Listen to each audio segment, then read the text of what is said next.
Mga pasahero sa PITX na uuwing probinsya dagsana. Ilang bus sa Cubao na biyaheng Bicol, delayed ang dating ng terminal.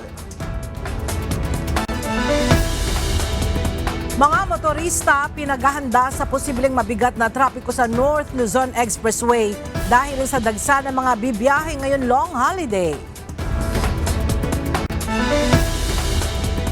Ilang mamimili humabol ng last-minute shopping sa Divisoria ilang araw bago ang holiday celebration.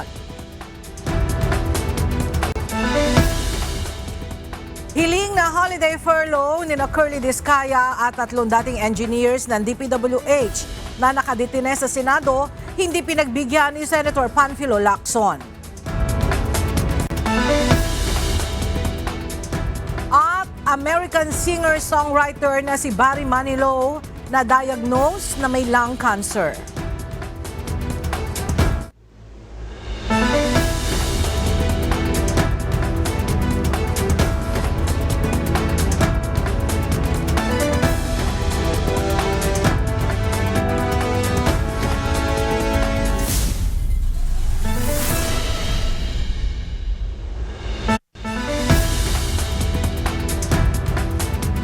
Magandang tanghali mga kasangbahay. Ngayon po ay araw ng Martes, December 23, 2025. Tayo po ay sabayang napapakinggan sa Radyo La Verdad 1350 ang UNTV Radio.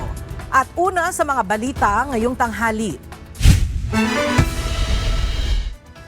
Dagsa na ngayon ang mga pasahero sa Parañaque Integrated Terminal Exchange o PITX o nauuwi sa mga probinsya para sa holiday celebration. Sa ngayon ay ipinatutupad sa PITX ang mahigpit na seguridad dahil sa dami ng mga tao. Mula sa PITX, ang detalya hatid ni Benedict Samson live. Benedict, kumusta ang sitwasyon dyan sa PITX at may mga fully booked na bang bibiyahe? Magandang umaga, Ella. Ayon sa pamunuan ng Parañaque Integrated Terminal Exchange, as of 8 a.m. kaninang umaga ay nasa mahigit 48% na ng mga biyahe ng bus patungo ng Bicol Region ang fully booked na. Patuloy na nagsisidatingan sa PITX ang mga pasahero na uuwi sa mga probinsya ngayong araw ng Martes. Pero mamayang hapon, inaasahan na mas kakapal pa ang bilang ng mga pasahero na darating sa passenger terminal, lalo na nga at huling araw na ng pasok sa trabaho ng ilang kababayan natin. Ayon sa PITX Management, tinatayang nasa 190,000 hanggang 200,000 na pasahero ang dadating dito sa terminal para samantalahin ang pag-uwi sa mga probinsya ngayong may mahabang bakasyon. Dagdagdag na rin ng mga biyahe ng bus dito sa PITX, kaya pagtitiyak nila na kahit ang mga walk-in passenger ay makasasakay ng bus pauwi ng probinsya.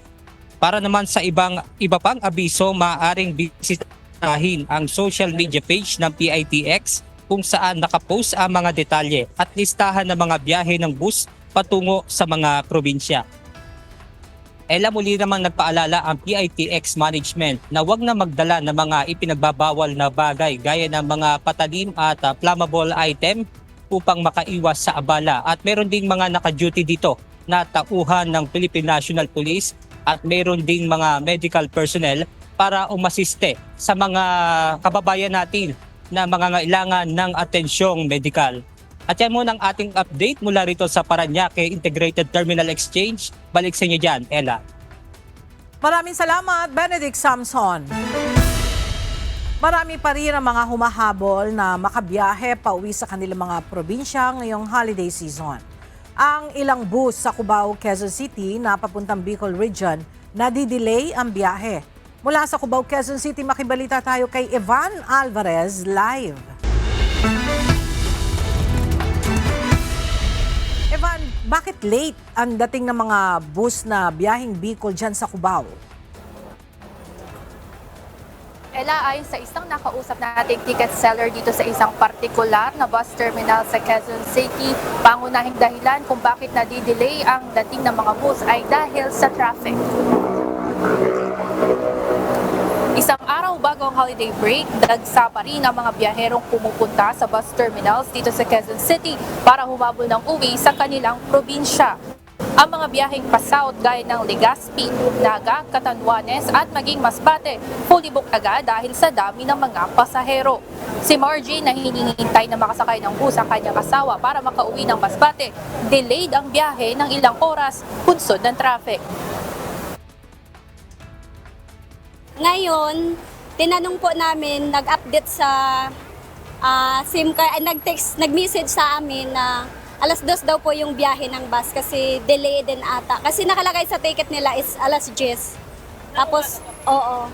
Tapos nag-message naman actually kanina pa na madedelay daw po. So, nasa mga quarter to 2 or 3 daw po yung bus. Ayon sa pamunuan ng terminal, traffic talaga papasok ng Metro Manila at maging sa mismong Bicol. Bagamat on time ang alis ng ibang bus, asahan ang 1 hanggang 3 oras na delay sa ibang biyahe. Ilan din sa dulot ng antala ay ang mga hinihintay na nag-book ng ticket na hindi pa dumadating. Ayon sa pamunuan ng terminal, ina-announce nila ang pangalan ng mga ito. Hinihintay hanggang 10 minuto at kung no-show ay ibibigay ang nabakanting ticket sa chance passengers. Dahil hanggang naman ang mga pasaherong hindi umabot sa biyahe sa terminal para maano makasakay ng bus ng umaga. Kung mga bus ang inaasahang palalabas ngayong araw ng bus company na ito papuntang Bicol Region at sa ilang rehiyon sa Visayas. habang kinataya nilang higit 3,000 mga pasahero naman ang magsisiuwian. Sa mga oras na ito, patuloy na naghihintay ito mga biyahero sa pagdating ng kanilang bus dahil pa isa-isa. At sa mga oras to, wala pang dumadating na bus dito sa isang bus terminal sa Quezon City. Yan muna ang update mula dito. Balik sa inyo dyan, Ella. Maraming salamat, Evan Alvarez.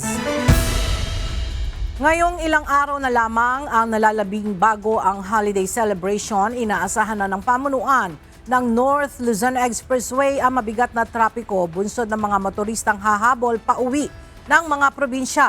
Mula sa Balintawak Toll Plaza, makibalita tayo kay Nestor Torres live.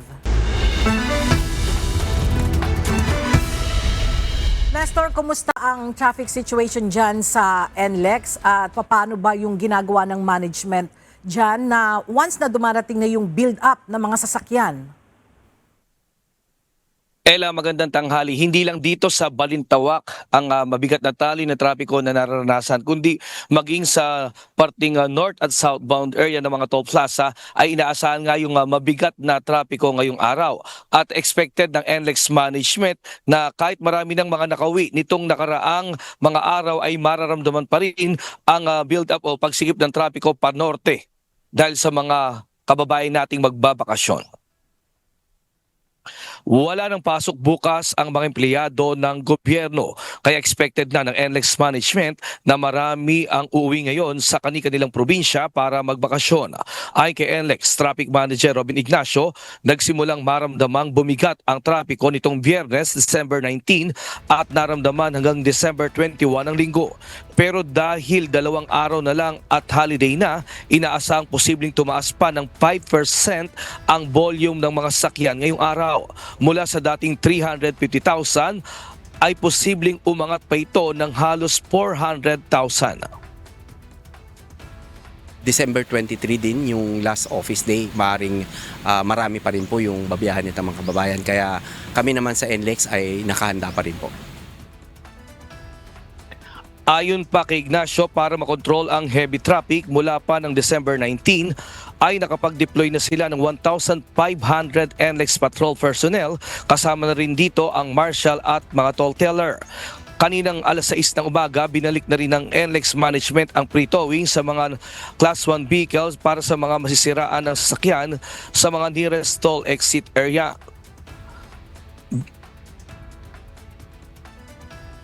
Yung mahigpit pa rin po nating paalala, bakit kahit meron po tayong mga free towing na implement, marami tayong teams na mag-assist sa kanila, ay mainam pa rin po sana na nakahanda po yung ating mga motorista magbibiyahe. Sa paghahanda po nila, sana po na-check nila na nasa tamang kondisyon yung kanilang mga sasakyan at ganun din po yung magdadrive, sana nasa tamang kondisyon, may sapat na pahinga.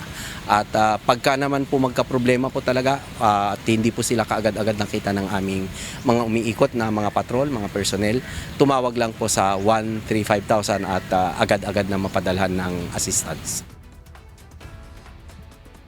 Ella, sa sitwasyon ngayon dito sa Balintawa, kitang-kita naman natin sa aking likuran na itong mahigit 10 RFID lane ay puno na rin ng mga sasakyan dahil sa mga motorista na uuwi nga papuntang norte. At ang makikita natin ngayon, marami ding mga nagpapatrolya, mga marshal na nag-ikot dito para magsilbing tumulong para makontrol itong mabigat na dali na trapiko sa lugar. At ngayon ay nasa 30 na yung mga nagpapakabit ng 1 RFID dito sa lugar ng Balintawak.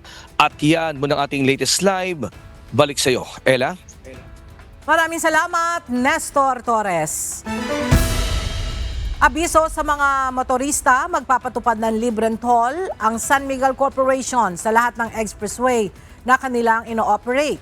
Sakop nito ang South Luzon Expressway o SLEX, NAIA Expressway, Skyway, Star Tollway at ang Tarlac Pangasinan La Union Expressway o TPLEX. Iiral ang free toll ng December 24, alas 10 ng gabi hanggang alas 6 ng umaga ng December 25.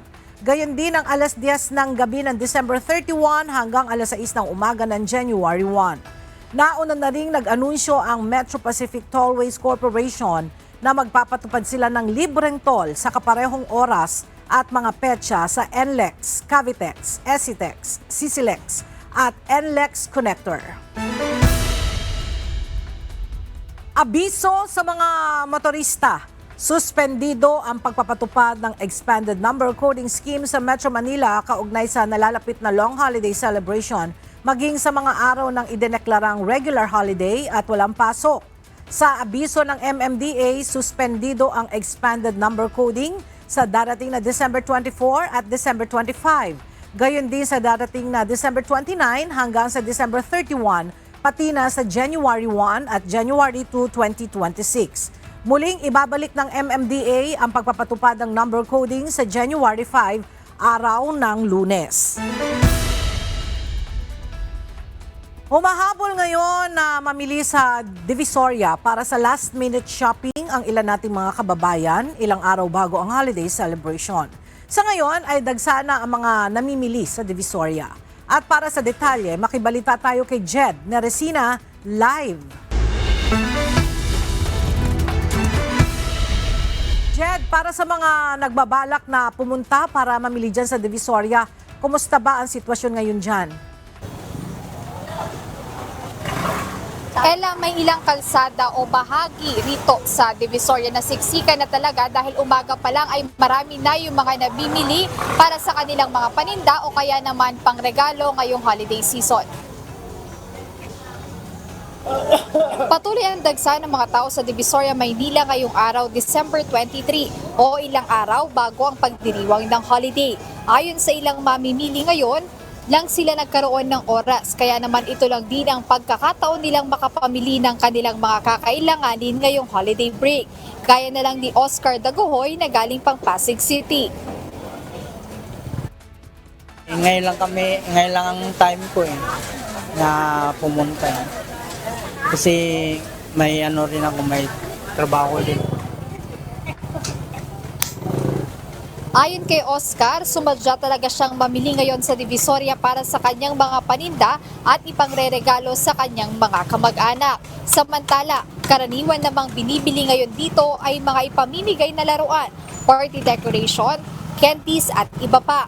Ngayong umaga pa lang ay marami na ang tao sa Divisoria, kasabay nito ang mabagal na pag-usad ng mga sasakyan. At inaasahan ng mga tindera rito sa lugar na posibleng dumami pa ang tao sa paglapit ng holiday celebration. Ella, kung mapapansin dito sa lugar na kinatatayuan namin ay hindi ganon karami ang tao, pero pag pumasok tayo dito sa kalsada ito, pagdating doon sa dulo ay Doon na nagbe-build up yung siksikan ng mga tao dahil nga marami nang namimili ng iba't ibang mga bagay na kakailanganin nila ngayong holiday season. At nabanggit ng ilang mga tindera na ilan sa kanila matumal pa yung benta pero umaasa sila na pagdating ng December 24 o sa mismong araw ng holiday celebration ay dumami pa o tumaas pa yung kanilang benta ngayon. Ayan, muna update mula dito sa Divisoria, Maynila. Balik sa inyo, Ella. Maraming salamat, Jed Naresina. Ngayon, dagsana ang mga nagsisiuwian sa mga probinsya. May ilang pasahero sa Manila North Port Terminal ang nagbabakasakali pa rin na makasakay ng barko upang makahabol sa holiday celebration. Sa ngayon ay limitado na lamang ang biyahe ng mga barko sa Pantalan dahil sa dami ng mga biyahero. Mula sa Manila North Passenger Terminal, makibalita tayo kay Ryan Lacanlale live. Ryan, ilan lang ba ang available na biyahe ng barko dyan at anong mga ruta yan?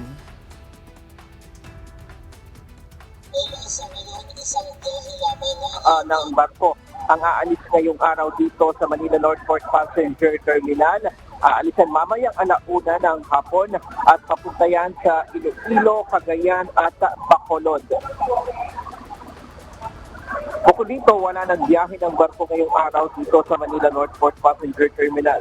Dadatnan namin sa Pantalan ang grupo ng mga estudyante at guro pauwi ng Negros Occidental. Dumalo sila sa 33rd Asia Pacific Regional Scout Jamboree na isinagawa sa Zambales mula December 14 hanggang 21. Ang problema, may kasama silang isang guro at isang estudyante na hindi nakasama sa advance booking. Kaya nag-abang na lamang sila dito sa Pantalan bilang chance passenger dahil fully book na ang barko. Ayon kay Mama Gigi Tianay, hindi siya makakasakay sa eroplano dahil sakto na lamang ang kanilang budget para sa barko. May isa pang pasahero na nakasama o nadatnan kami dito sa Pantalan na pauwi ng Cagayan de Oro naman. Sa 29 pa ang original na schedule ng kaniyang biyahe pero dahil nag-resign na ito sa trabaho, wala na siyang matutuluyan dito sa Maynila. Kaya nagpunta na lamang siya dito sa Pantalan noong December 17. Mula December 20, nandito na sa Pantalan na natutulog at kanina ay nakakuha nga siya ng schedule bukas papunta ng Cagayan de Oro para makauwi na sa kanila. At sakto na lamang din ang kanyang pera pauwi panggastos dito sa Pantalan. Kaya kahit mataas ang pamasahe sa tourist, kinuha na niya ang biyahe dahil wala nang mga regular na schedule o regular na pamasahe para doon sa mga pasahero. Bukas may isa lang din na biyahe ng barko dito sa Manila North Port. Sa 25 at sa 31 wala nang biyahe dito. Yan muna ang latest mula dito sa Manila North Port Passenger Terminal. Balik kayo, Ella. Maraming salamat, Ryan Lacanlale. Nananawagan ng Philippine Ports Authority sa Maritime Industry Authority para sa karagdagang biyahe ng mga barko sa bansa. Ayon sa PPA, magiging balewalaan nila ang pagsunod sa online ticketing system ng mga shipping company kung kapos naman ang biyahe ng mga barko. Narito ang report ni Benedict Samson. Marami ng mga shipping company ang sumusunod sa online ticketing system para sa biyahe ng mga pasahero. Ayon kay Philippine Ports Authority General Manager Jay Santiago, kulang pa rin ang biyahe ng mga barko sa bansa. Kaya naman kahit nakakasunod na sa panukalang online ticketing system ang mga shipping company, ay baliwala pa rin ito dahil sa kulang ang biyahe ng mga barko. Bilat as it may, kahit na mag-online, nakita natin na kahit na mag-online ticketing tayo, kahit gaano karaming ticket ang ibenta mo, kung kulang ang barko mo, talagang problema pa rin. Pag magpapile up lang ng mga pasahero. So, maliban sa online ticketing, ang hinihingi natin, sana makapagdagdag pa ng mga barko, hindi lang dito sa Batangas, kundi sa buong kapuluan, kasi talagang kulang na kulang yung barko natin. Samantala, nag-inspeksyon naman sa Batangas Port kahapon si Santiago, kung saan tiningnan nito ang mga ginawang paghahanda ng naturang passenger terminal para sa inaasahang pagdagsa ng mga pasahero. Sa tala ng Batangas Port, umabot sa 30,000 ang bilang ng mga pasahero nitong linggo na magbabakasyon sa probinsya. Benedict Samson, UNTV News and Rescue. Diyos ang aming sandigan, serbisyo publiko ang aming pinahahalagahan. Naka-code white alert na ang Department of Health simula pa noong December 21 hanggang January 6 sa pagbubukas ng bagong taon. Bahagi ito ng kanilang paghahanda sa inaasahang pagtugon sa health-related eventualities ngayong holiday season. Narito ang report ni Jed Neresina.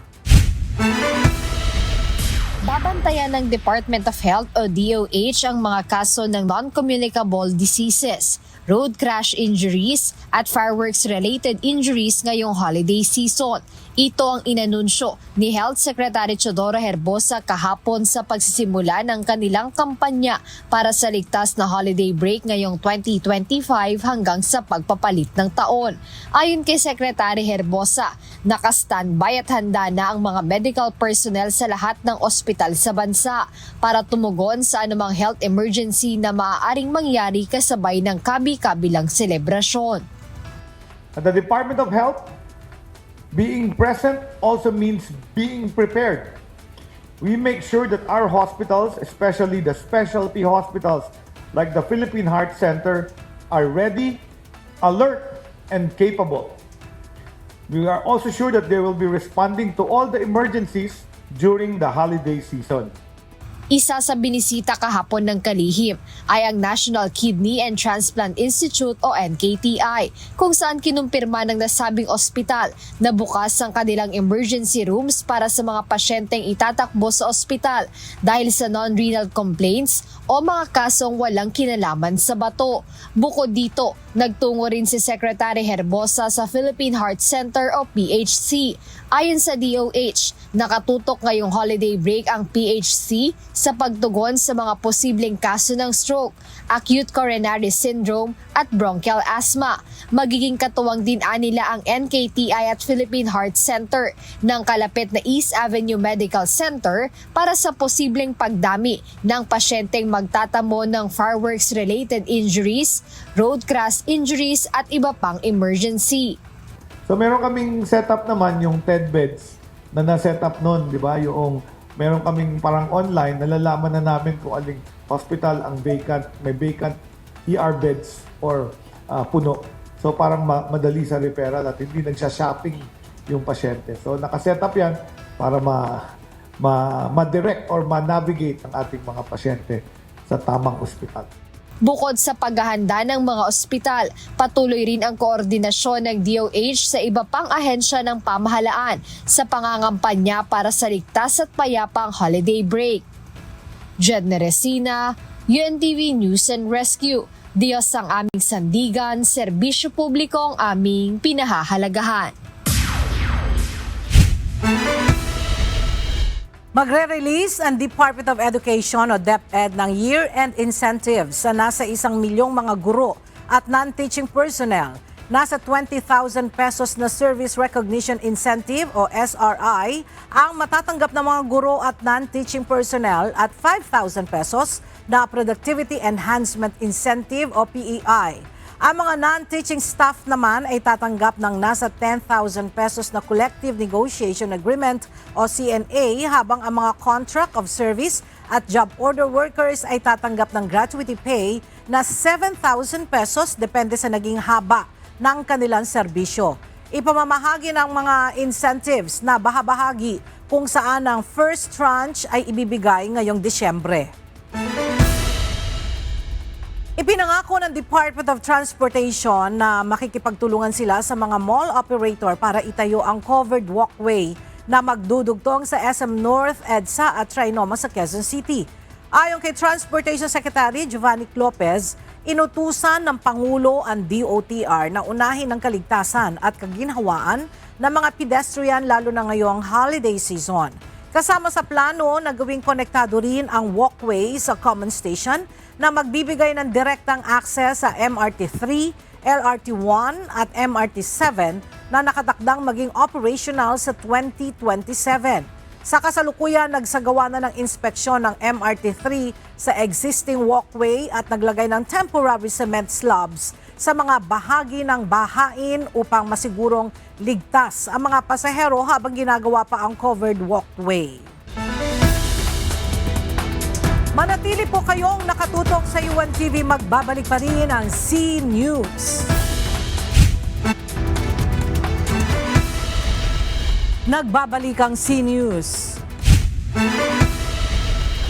Hindi pinagbigyan ni Senate President Pro Tempore Panfilo Lacson ang hiling na holiday furlough ng mga sangkot sa flood control scandal na nakadetine sa Senado. Kabilang dito sina Curly Discaya at 3 dating engineers ng Department of Public Works and Highways. Mula sa Senado, narito ang report ni Asher Cadapan Jr. live. Asher, ano ang dahilan ni Senador Ping Lacson? Bakit hindi niya pinayagan ang hiling na pansamantalang kalayaan ng mga sangkot sa flood control scandal? Ella, dahil sa security concerns ay hindi papayagan ang holiday furlough ng mga sangkot sa maanumalyang flood control projects na kasalukuyang nakadetine sa Senate Detention Facility. Inilahad ni Senate President Pro Tempore Panfilo Lacson na humiling ng leave mula sa detensyon sa Senado ang kontratistang si Pacifico Discaya II o alias Curly. Gayon din ang 3 dating engineer ng Department of Public Works and Highways na sina Bryce Hernandez, Henry Alcantara at JP Mendoza. Ngunit inirekomendaan niya kay Senate President Vicente Soto III na ibasura ang holiday furlough request ng mga ito. Sa pahayag na inilabas ni Senador Ping Lacson na siya ring tumatayo bilang chairperson ng Senate Blue Ribbon Committee, sinabi nito na ito ay tugon sa makailang ulit na pahayag sa media ni na Ombudsman Crispin Remulla at Pangulong Ferdinand Marcos Jr. Partikular ito sa pangakong mag-i-issue ng mga warrant of arrest bago ang holiday season. Bunsod nito, mas malakian niya ngayon ang banta ng pagtakas at walang saysay kung papayagan ng mga ito ng holiday leave kung may lalabas na mga warrant. Kasalukuyang nakadetine ang mga nabanggit na personalidad matapos silang patawan ng contempt order ng Blue Ribbon. Ito ay matapos tumangging umanong makipagtulungan sa investigasyon sa flood control project. Kinumpirma naman ni Lacson na idinaan ni Alcantara ang hiling na holiday leave sa pamamagitan ng Department of Justice o DOJ. Sa kabila nito, papayagan lang anila ang mga ito na dumalo ng misa sa loob ng Senado at tumanggap ng bisita mula sa kanilang mga pamilya. Nilinaw rin ni Lacson na wala nang iba pang aktibidad sa labas ng pasilidad ng Senado ang papayagan para sa mga ito. Samantala, umaasa si Lacson na matutupad na ng Office of the Ombudsman ang itinakdang timeline nito sa pagsasampa ng mga kaso laban sa mga napatunayang may pananagutan sa harap ng Sandigan Bayan at iba pang kaukulang hukuman. Ella, kinumpirma rin ng Blue Ribbon Chair na inaprubahan na ng Senate President ang hiling na pagtanggi o tanggihan ang holiday leave ni na Bryce Hernandez, Henry Alcantara, JP Mendoza at si Curly Discaya. Yan ang latest dito sa Senado. Balik sa iyo, Ella. Maraming salamat, Asher Cadapan Jr. Nanawagan si House Deputy Minority Leader at ACT Teachers Party List, Representative Antonio Tinio, na isapubliko na ang listahan ng proponents ng mga proyekto ng Department of Public Works and Highways o DPWH na compiled ni dating Undersecretary Catalina Cabral. Naniniwala naman si House Infrastructure Committee Co-Chairperson at Bicol Saro Party List Representative Terry Redon na mas magandang ilabas na lang ni Batangas 1st District Representative Leandro Legarda Leviste ang hawak nitong 2025 DPWH project listing kasama ang proponents. Ang detalye alamin natin kay Rosalie Coz live. Rosalie, ano ang apelan ni House Deputy Minority Leader Tinio? Ella, dapat ma-secure at mailantad na sa publiko yung listahan ng project proponents ng Department of Public Works and Highways o DPWH na umano'y compiled ni dating Undersecretary Catalina Cabral nang nakaupo pa ito sa ahensya. Ayon kay House Deputy Minority Leader at ACT Teachers Party List Representative Antonio Tinio, mahalaga ang sinasabing listahan upang matukoy yung mga pangyayaring nakapalibot sa pagkamatay ni dating Undersecretary Cabral. Gayon din ang pagkilala sa mga individual na sangkot sa umano'y pandarambong sa pondo ng DPWH. Dagdag pa nito, kailangang ma-secure yung mga naturang dokumento bago pa masira. Kailangan ding maisa publiko ito para matiyak yung accountability at transparency. Si House Infrastructure Committee Co-Chairperson at Bicol Cerro Party List Representative Terry Redon naman, ipinahayag na mas magandang ilabas na lang ni Batangas 1st District Representative Leandro Legarda Leviste yung buo at hindi pa konti-konting 2025 DPWH project listing with proponents. Ayon kasi kay Congressman Leviste, nakakuha siya ng kopya nito mula kay Cabral noong Setyembre matapos bigyan ng direktiba ni DPWH Secretary Vince Dizon para sa transparency. Kasama umano sa listahan ng mga congressmen, senators, executive officials, kabilang na yung secretaries at undersecretaries sa labas ng DPWH at maging private individuals. Giit ni Representative Redon, marapat na ilabas ito sa pinakamaagang panahon. Tumatanggi naman si Leviste na ilabas ang hawak nitong files at bahala na raw dito si Secretary Dizon. Balik sa iyo, Ella. Maraming salamat, Rosalie Coz. Nakahandang sumunod ang Department of Public Works and Highways o DPWH na sumunod sa subpoena duces tecum na inilabas ng Office of the Ombudsman. Ayon sa DPWH, agad nilang ita-turn over ang data storage devices mula sa opisina ni dating DPWH Undersecretary Maria Catalina Cabral. Isusumite ang mga dokumento, records at files sa mga otoridad para sa forensics examination. Sa opisyal na pahayag ng ahensya, sinabi nitong committed sila sa transparency at handang makipagtulungan para sa investigasyon. Bunga ng kapabayaan ng pamahalaan ang nangyari kay dating Public Works and Highways Undersecretary Catalina Cabral ayon sa ilang miyembro ng House Minority Bloc. Dagdag pa ng mga ito, kung naisabatas na sana ang panukalang magpapalakas sa Independent Commission for Infrastructure o ICI, posibleng hindi humantong sa ganito ang sitwasyon. Ang detalye sa ulat ni Rosalie Coz. Ilang mambabatas sa minority bloc ng Kamara ang naniniwalang hindi ligtas sa pananagutan ang administrasyon ni Pangulong Ferdinand Marcos Jr. sa nangyari kay former Public Works and Highways o DPWH Undersecretary Catalina Cabral. Natagpo ang walang buhay ang dating government official sa isang bangin sa Tuba, Benguet gabi ng December 18. Itinuturing na isa si Cabral sa mga pangunahing personalidad na iniimbestigahan sa flood control corruption scandal dahil sa umanihawak nitong listahan ng mga proponent ng mga questionableng proyektong pang-infrastruktura o ang mga sinasabing nasa likod ng anomalya. Ayon sa ilang House Minority members, kung naipasalang agad ang panukalang batas na magpapalakas sa Independent Commission for Infrastructure, hindi sana hahantong sa ganito ang sitwasyon. Dagdag pa ng mga ito, mabagal din ang gobyerno sa pagkalap at pag-secure ng mga ebidensya mula kay Cabral. Kung pinrioritize lang po ng Malacanang at sinertify as urgent ang ICAIC, we will not be in this situation now.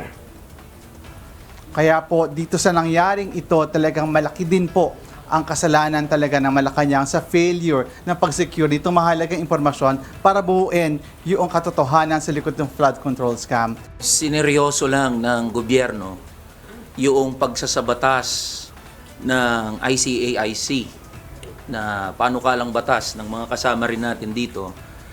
Maaari sanang na-secure yung mga kagamitan at ilang mga impormasyon na hawak-hawak ni Yusek Cabral.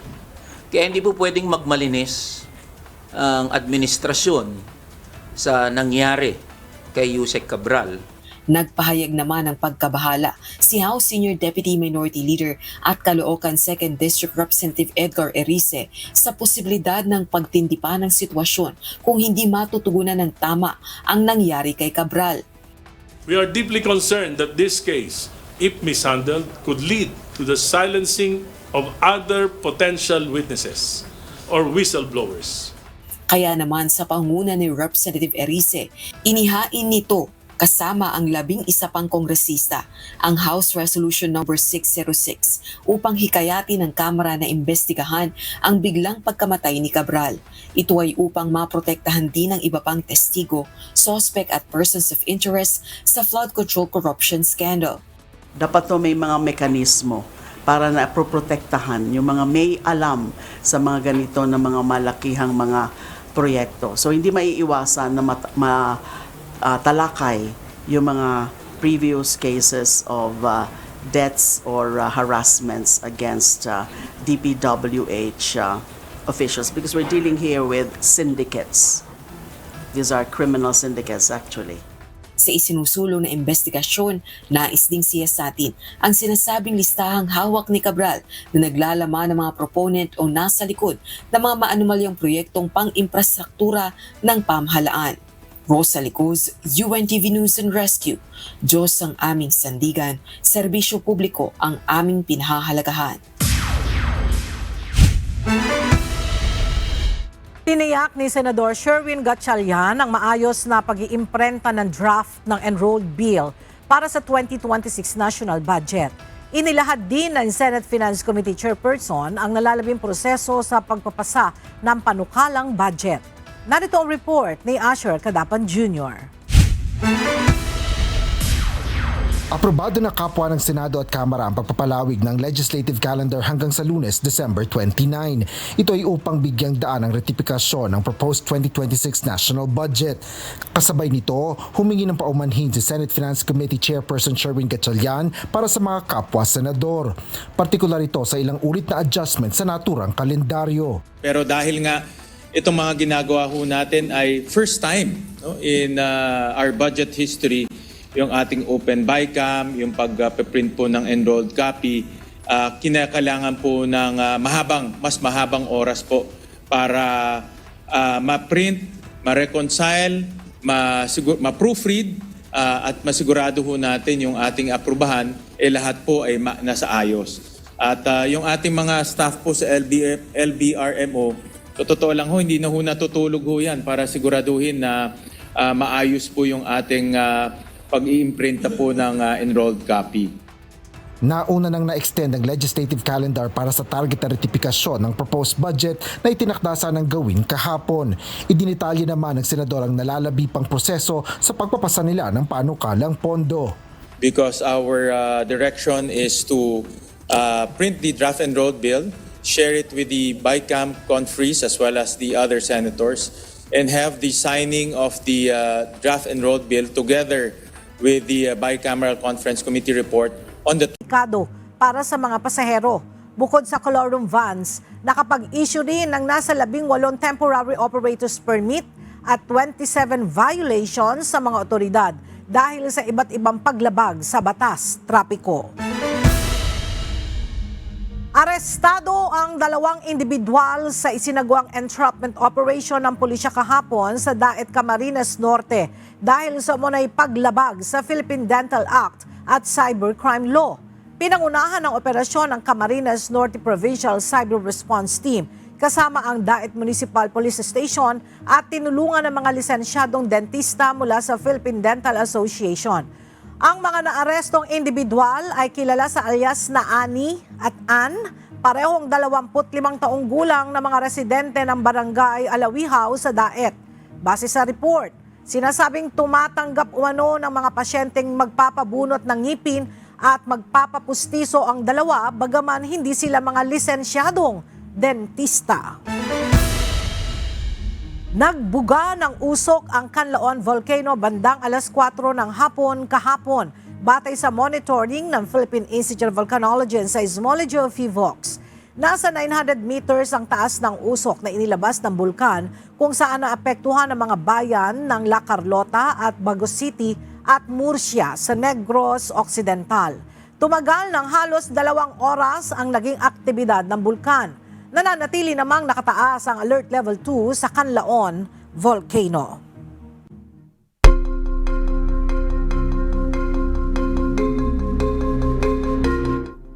Inanunsyo ni US President Donald Trump ang plano para sa bagong klase ng malalaking barkong pandigma na tatawaging Trump Class, na bahagi ng pinalawak na Golden Fleet ng US Navy na ayon sa kanya ay mas mabilis, mas malaki at 100 times na mas makapangyarihan kaysa sa mga dating barko. Magsisimula ang konstruksyon sa 2 barko na tatawaging USS Defiant at inaasahang lalawak pa at aabot sa 20 hanggang 25 vessels. Lahat ay armado ng missiles, guns, lasers, hypersonic weapons at nuclear-armed sea-launched cruise missiles. Dagdag pa ng presidente, ang programa ay hakbang din upang makasabay sa China sa shipbuilding at tiyakin na ang Amerika ay magkakaroon ng pinakamakapangyarihang fleet sa buong mundo. Inihayag ng US tech giant na Amazon na hinarang nito ang mahigit 1,800 North Koreans na nagtangka mag-apply ng trabaho sa kumpanya. Ayon kay Amazon Chief Security Officer Stephen Smith, sinusubukan ng mga North Korean IT worker na makakakuha ng remote job sa mga kumpanya sa buong mundo, partikular sa Estados Unidos, gamit ang tinatawag na laptop farms. Sinabi ni Smith na tumaas ng halos 1/3 ang ganitong mga aplikasyon sa nakalipas na taon at hindi lamang ito problema ng Amazon kundi ng buong industriya.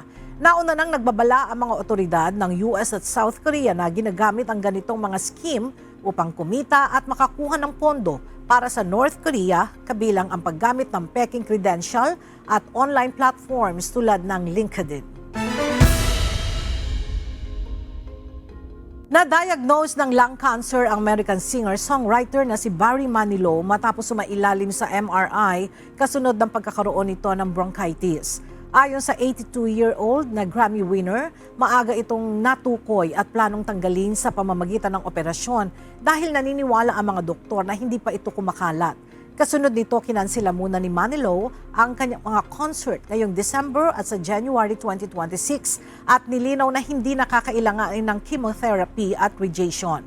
Target naman ng mga awit na makabalik sa entablado pagsapit ng kalagitnaan ng February 2026, partikular para sa kanyang concert sa Las Vegas.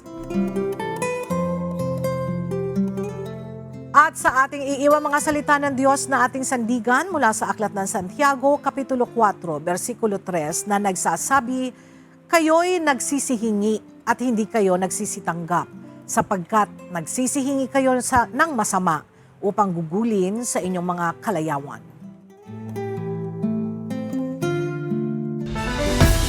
At yan ang mga balitang aming tinutukan at inaksyonan dahil sa aming pagbabalita, una, ang pagkalinga sa kapwa. UNTV-C News, may balita saan mampanig ng daigdig. At dito sa UNTV, Diyos, ang aming sandigan, serbisyo publiko, ang aming pinahalagahan. Magandang tanghali at salamat sa Diyos.